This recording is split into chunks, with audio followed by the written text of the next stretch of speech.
ನಮಸ್ಕಾರ ಸ್ನೇಹಿತರೆ, ನಮ್ಮ ಚಾನೆಲ್ಗೆ ನಿಮಗೆ ತುಂಬು ಹೃದಯದ ಸ್ವಾಗತ. ಇಂದು ನಿಮಗಾಗಿ ತರ್ತಾ ಇದ್ದೇನೆ ಉತ್ತರ ಕರ್ನಾಟಕದ ಹೃದಯದಿಂದಲೇ ಬಂದ ಒಂದು ಸ್ಪೆಷಲ್ ಊಟ, ಜೋಳದ ರೊಟ್ಟಿ ಮತ್ತು ಮೆಣಸಿನಕಾಯಿ ಪಲ್ಯ. ಅಯ್ಯೋ, ಈ ಡಿಶ್ ಅಂದ್ರೆ ಒಮ್ಮೆ ತಿಂದ್ರೆ ಮರೆಯೋಕೆ ಆಗೋದಿಲ್ಲ. ಸೌತ್ ಇಂಡಿಯಾದಲ್ಲೂ ಎಲ್ಲೆಡೆ ಪ್ರಸಿದ್ಧ. ಆದರೆ ಉತ್ತರ ಕರ್ನಾಟಕದ ಕೈ ಚಳಕ ಅಂದ್ರೆ ಅದು ಅದ್ಭುತ ರುಚಿಯಾಗಿರುತ್ತೆ. ಇವಾಗ ಪ್ಲೇಟ್ ಮೇಲೆ ಬಿಸಿ ಬಿಸಿ ಜೋಳದ ರೊಟ್ಟಿ, ಮೆಣಸಿನಕಾಯಿ ಪಲ್ಯ ಜೊತೆ ತುಪ್ಪ ಮತ್ತು ಮೊಸರು ಇಟ್ರೆ ಅಮ್ಮ, ಇದಕ್ಕಿಂತ ಬೆಸ್ಟ್ ಕಾಂಬಿನೇಷನ್ ಇನ್ಯಾವುದು? ಒಂದು ತುಂಡು ರೊಟ್ಟಿ, ಒಂದು ತುಂಡು ಪಲ್ಯ ಒಮ್ಮೆ ಬಾಯಿಗೆ ಹಾಕಿ ನೋಡ್ರಿ. ಸ್ವಲ್ಪ ಸ್ಪೈಸಿ, ಸ್ವಲ್ಪ ಖಾರ, ಸ್ವಲ್ಪ ಬೆಲ್ಲದ ಸಿಹಿ, ರುಚಿಯ ಹಬ್ಬವೇ ಆಗುತ್ತೆ. ಉತ್ತರ ಕರ್ನಾಟಕದ ರೆಸಿಪಿಗಳಿಗಾಗಿ ನಮ್ಮ ಚಾನೆಲ್ ಅನ್ನು ಸಬ್ಸ್ಕ್ರೈಬ್ ಮಾಡಿ. ನೋಡಿ ನಮ್ಮ ಜೋಳದ ರೊಟ್ಟಿ ಹೇಗೆ ಉಬ್ತಿದೆ ನೋಡಿ, ಹೃದಯದಂತೆ. ಮೊದಲು ಈ ಜೋಳದ ಹಿಟ್ಟನ್ನ ನೋಡಿ, ಸಖತ್ ಸಣ್ಣದು, ಹಾಲು ಹಚ್ಚಿದ ಮುಖದಂತಿದೆ.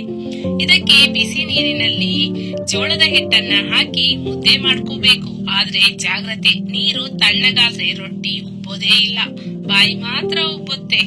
ಗಂಟಾಗದೆ ಇರೋ ಹಾಗೆ ಚೆನ್ನಾಗಿ ಅದನ್ನ ಮಿಕ್ಸ್ ಮಾಡ್ಕೋಬೇಕು. ಬಿಸಿ ಬಿಸಿ ರೊಟ್ಟಿ, ಮೆಣಸಿನಕಾಯಿ ಪಲ್ಯ ಜೊತೆಗೆ ತಿಂದ್ರೆ ಬಾಯಲ್ಲಿ ಬೆಂಕಿ, ಮನಸ್ಸಲ್ಲಿ ಒಮ್ಮೆ ತಿಂದ್ರೆ ನೀವೇ ಹೇಳ್ತೀರಾ, ಅಮ್ಮ ನನಗೆ ಪಿಜ್ಜಾ ಬೇಡ, ಜೋಳದ ರೊಟ್ಟಿ ಸಾಕು ಅಂತ. ಇವತ್ತು ನಮ್ ಕಿಚನ್ ಅಲ್ಲಿ ಬಿಸಿ ಬಿಸಿ ಜೋಳದ ರೊಟ್ಟಿ ತಯಾರಾಗೋ ತಯಾರಿ ಶುರುವಾಗಿದೆ. ಎಲ್ಲರಿಗೂ ಗೊತ್ತಿದೆ ಅಲ್ವಾ, ಉತ್ತರ ಕರ್ನಾಟಕದ ಊಟ ಅಂದ್ರೆ ರೊಟ್ಟಿ ಇಲ್ದೆ ಊಟವೇ ಅಲ್ಲ. ಹಾಗಿದ್ರೆ ತಡ ಮಾಡದೆ ನೋಡೋಣ ಬನ್ನಿ, ನಮ್ಮ ಉತ್ತರ ಕರ್ನಾಟಕದ ಜೋಳದ ರೊಟ್ಟಿನ ಯಾವ ರೀತಿ ಮಾಡೋದು ಅಂತ. ಆಗ್ಲೇ ರೆಡಿ ಮಾಡಿರುವಂತಹ ಹಿಟ್ಟು ಬೆಂದ ಹಾಗೆ ಹದವಾದ ಮುದ್ದೆ ತಯಾರಾಗಬೇಕು. ಹಿಟ್ಟು ಸ್ವಲ್ಪ ತಣ್ಣಗಾದ್ಮೇಲೆ ಕೈಯಿಂದ ಒಳ್ಳೆಯ ಮಸಾಜ್ ಕೊಡಿ. ಮೃದುವಾಗಿಯೂ ಹಾಳಾಗದಂತೆ ನಾಜೂಕಾಗಿ. ಈ ಹಂತದಲ್ಲಿ ಹೃದಯವು ಹಿಟ್ಟಿನಂತೆ ಸಾಫ್ಟ್ ಆಗ್ಬೇಕು, ಅಂದ್ರೆ ನಿಮ್ ರೊಟ್ಟಿ ಚೆನ್ನಾಗಾಗುತ್ತೆ. ಜೋಳದ ಮುದ್ದೆಗೆ ಜೋಳದ ಹಿಟ್ಟನ್ನು ಹಾಕಿ ಚೆನ್ನಾಗಿ ಮಿಕ್ಸ್ ಮಾಡ್ಕೋಬೇಕು. ಮೃದುವಾಗಿ ಚೆನ್ನಾಗಿ ಮಿಕ್ಸ್ ಮಾಡಿಕೊಳ್ಳಿ. ಹಾಗೆ ಹಿಟ್ಟಿನ ಚಿಕ್ಕ ಚಿಕ್ಕ ಉಂಡೆಗಳನ್ನು ಮಾಡಿಕೊಂಡು ನಿಧಾನವಾಗಿ ಕೈಯಿಂದ ತಟ್ಟಬೇಕು. ವೃತ್ತಾಕಾರದ ರೊಟ್ಟಿಯನ್ನ ತಯಾರಿಸಿ. ಅಂಚುಗಳು ಸ್ಮೂತ್ ಆಗಿದ್ದರೆ ಅದೇ ಪರ್ಫೆಕ್ಟ್ ಲುಕ್.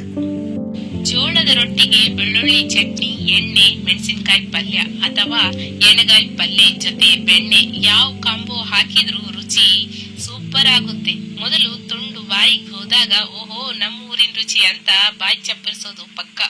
ತವಾ ಬಿಸಿ ಮಾಡಿ ರೊಟ್ಟಿಯನ್ನ ಎಚ್ಚರಿಕೆಯಿಂದ ಹಾಕಿ. ಒಂದು ಬದಿ ಬೇದ ಮೇಲೆ ಅದಕ್ಕೆ ಸ್ವಲ್ಪ ನೀರನ್ನ ಹಚ್ಚಿ, ಆಮೇಲೆ ನೇರವಾಗಿ ಚಿಮಣಿಯ ಮೇಲೆ ಬೆಂದಾಗ ಅದು ಫುಲ್ ಫ್ಲಪ್ ಆಗಿ ಎದ್ದು ಬರುವುದು ಖಂಡಿತ.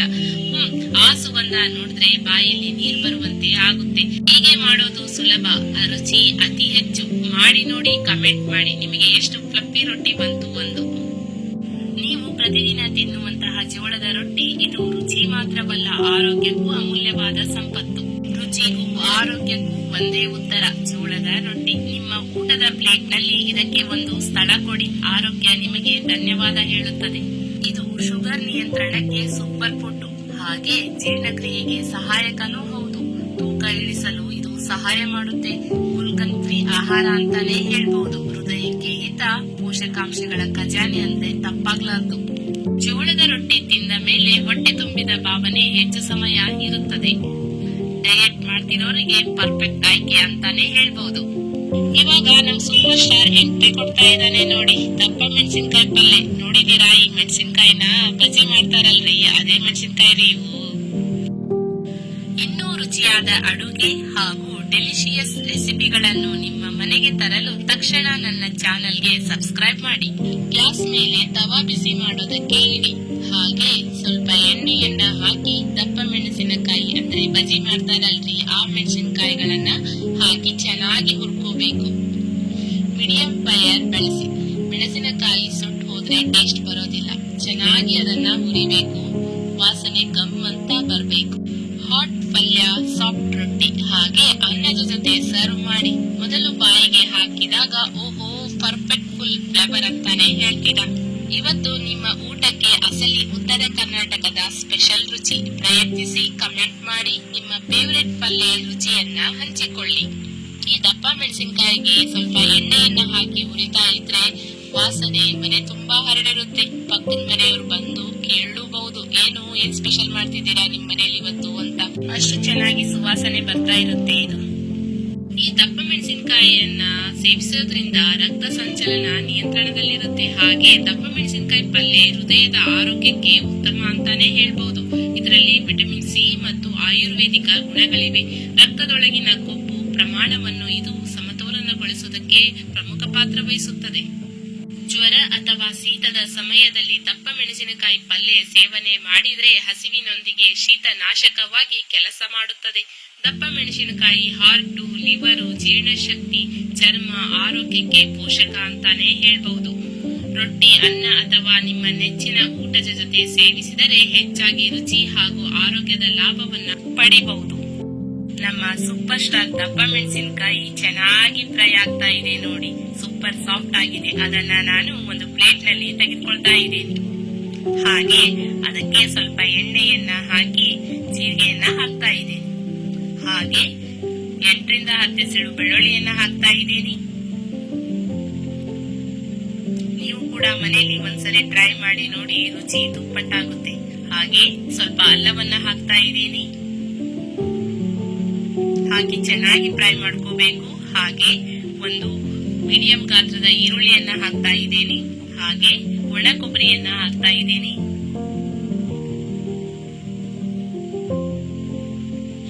ಸ್ವಲ್ಪ ಕರಿಬೇವನ್ನ ಕೂಡ ಇದರಲ್ಲಿ ಸೇರಿಸ್ಕೊಳ್ತಾ ಇದ್ದೀನಿ. ಹಾಕಿ ಚೆನ್ನಾಗಿ ಫ್ರೈ ಮಾಡ್ಕೋಬೇಕು. ಹೊಂಬಣ್ಣ ಬರುವವರೆಗೂ ನಾವು ಚೆನ್ನಾಗಿ ಅದನ್ನ ಫ್ರೈ ಮಾಡ್ಕೋಬೇಕು. ಹಾಗೆ ನಾನು ಸ್ವಲ್ಪ ಹುಣಸೆ ಹಣ್ಣನ್ನ ಹಾಕ್ತಾ ಇದ್ದೀನಿ. ಚೆನ್ನಾಗಿ ಫ್ರೈ ಮಾಡ್ಕೋಬೇಕು. ನಾವು ಪಕ್ಕ ಉತ್ತರ ಕರ್ನಾಟಕದವರು ಅದೇವ್ರಿ. ನಮ್ಮ ಉತ್ತರ ಕರ್ನಾಟಕದ ಸ್ಪೆಷಲ್ ರೆಸಿಪಿಗಳು ನಿಮ್ಗೆ ಇಷ್ಟ ಆಯ್ತು ಅಂದ್ರೆ ನಮ್ ಚಾನೆಲ್ ನ ಸಬ್ಸ್ಕ್ರೈಬ್ ಮಾಡೋದನ್ನ ಮಾತ್ರ ಮರಿಬೇಡ್ರಿ. ಮತ್ತ ಹೊಂಬಣ್ಣ ಬರೋವರೆಗೂ ಅದನ್ನು ಚೆನ್ನಾಗಿ ಫ್ರೈ ಮಾಡ್ಕೋಬೇಕು. ಅದನ್ನ ತಣ್ಣಗಾಗೋದಕ್ಕೆ ಬಿಡಬೇಕು. ಹಾಗೆ ಅದನ್ನು ಒಂದು ಮಿಕ್ಸಿ ಜಾರಲ್ಲಿ ಹಾಕೊಳ್ತಾ ಇದ್ದೀನಿ. ಬಿಸಿ ಇರುವಾಗ ಹಾಕ್ಬೇಡಿ, ತಣ್ಣಗಾದ್ಮೇಲೆ ಮಾತ್ರ ಹಾಕಿ.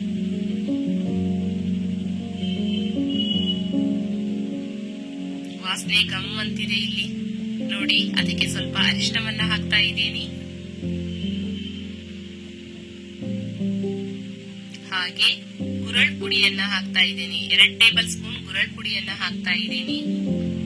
ಇದಕ್ಕೆ ಹುಚ್ಚಳ್ ಪುಡಿ ಅಂತಾನೆ ಅಂತಾರೆ, ನಾವು ಗುರಳ್ ಪುಡಿ ಅಂತ ಅಂತೀವಿ. ಹಾಗೆ ರುಚಿಗೆ ತಕ್ಕಷ್ಟು ಉಪ್ಪನ್ನ ಹಾಕ್ತಾ ಇದ್ದೀನಿ.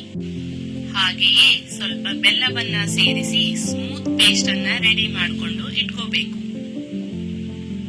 ಹಾಗೆಯೇ ಬಾಣಲೆಯಲ್ಲಿ ಸ್ವಲ್ಪ ಎಣ್ಣೆಯನ್ನ ಹಾಕಿ ಎಣ್ಣೆ ಕಾಯೋದಕ್ಕೆ ಬಿಡಬೇಕು. ಎಣ್ಣೆ ಕಾದ ಮೇಲೆ ಸ್ವಲ್ಪ ಸಾಸಿವೆಯನ್ನ ಹಾಕ್ತಾ ಇದ್ದೀನಿ.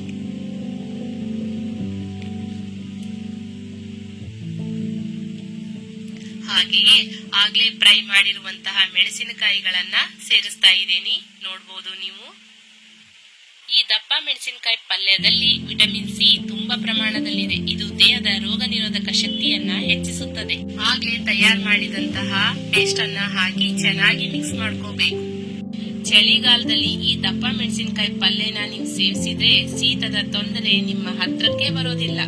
ಇವಾಗ ನಮ್ಮ ಸೂಪರ್ ಹೀರೋ ದಪ್ಪ ಮೆಣಸಿನಕಾಯಿ ಪಲ್ಯ ರೆಡಿ ಆಗ್ತಾ ಇದೆ. ಬಿಸಿ ಬಿಸಿ ರೊಟ್ಟಿ ಜೊತೆ ಒಂದ್ಸರಿ ತಿಂದು ನೋಡಿ, ಸ್ವರ್ಗಕ್ಕೆ 3 ಗೇಣು. ನೀವು ಬೇಕಿದ್ರೆ ಸ್ವಲ್ಪ ನೀರನ್ನು ಕೂಡ ಹಾಕೋಬಹುದು. ನಾನು ಸ್ವಲ್ಪ ನೀರನ್ನ ಹಾಕಿ ಚೆನ್ನಾಗಿ ಮಿಕ್ಸ್ ಮಾಡ್ಕೊಂಡಿದ್ದೆ. ಬನ್ನಿ, ಇವಾಗ ನಮ್ಮ ಉತ್ತರ ಕರ್ನಾಟಕದ ಊಟ ರೆಡಿ ಆಗಿದೆ. ಇವಾಗ ತಿನ್ನೋದೊಂದೇ ಬಾಕಿ. ನಮ್ಮ ವಿಡಿಯೋ ನಿಮ್ಗೆ ಇಷ್ಟ ಆಯ್ತು ಅಂದ್ರೆ ಲೈಕ್ ಮಾಡಿ, ಸಬ್ಸ್ಕ್ರೈಬ್ ಮಾಡಿ, ಹಾಗೆ ಕಮೆಂಟ್ ಮಾಡೋದನ್ನ ಮರಿಬೇಡಿ. Thank you.